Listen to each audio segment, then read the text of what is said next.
Hi, the question has arisen. What would people do if robots did all the work and the money that was made from robots was distributed to the population? You know, the basic question is work a sort of agent of social control? Do we need work to keep us keep the population under control? Well, yes, of course, there is an element of that.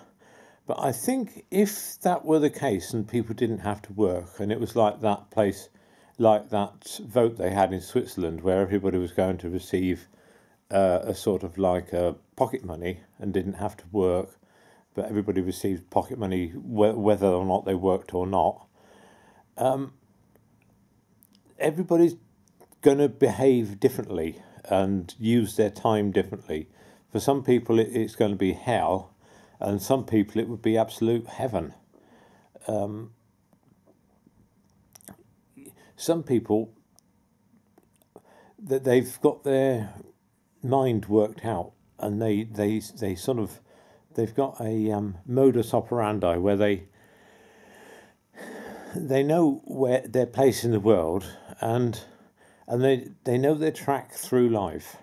Whether that's accumulating sufficient money to buy dream home or whatever it is, they just know where they are in the world, and they don't have any doubts about things.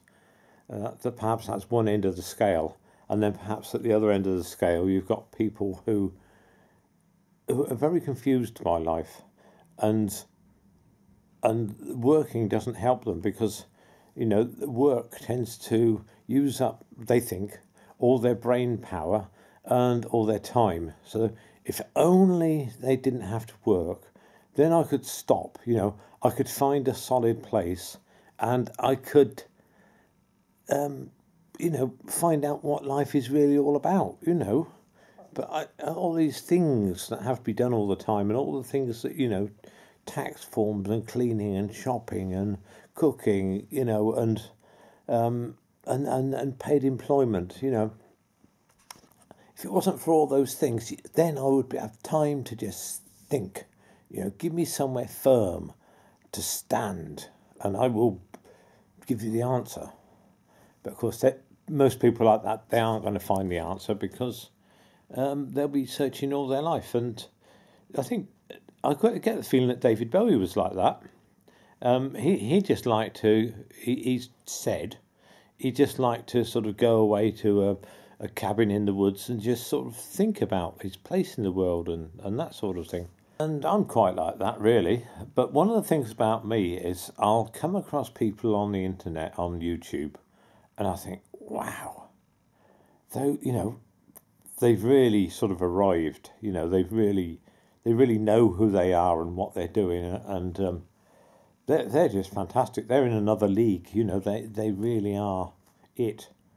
And then if we're watching them for a while, and they'll be telling you about some crises they've had of crisis of confidence or motivation or something. And well, how can they be having a crisis? They're just fantastic. They're just they've arrived. And it's all relative. They don't feel they've arrived, and I dare say there's people that they look up to. So, going back to the question about whether we should all receive pocket money for what the robots do for us, well, it could be a good idea.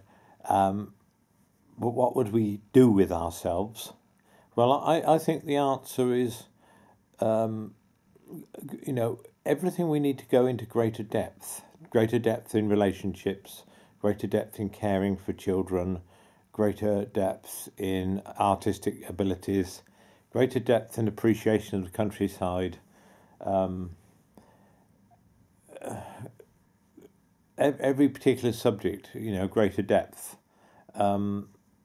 It does appear that there are people who have mastered many things, and they're the ones probably that I sort of wow on YouTube. But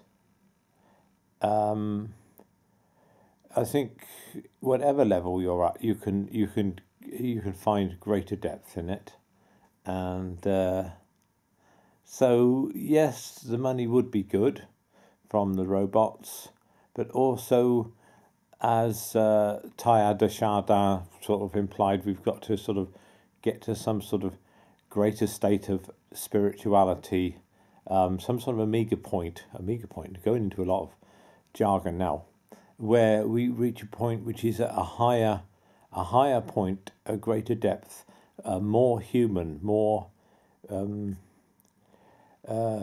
spiritual, more whole, more realized potential in human beings, more appreciation of music, more appreciation of art, more appreciation of films, appreciation of everything. That's my answer. Bye for now.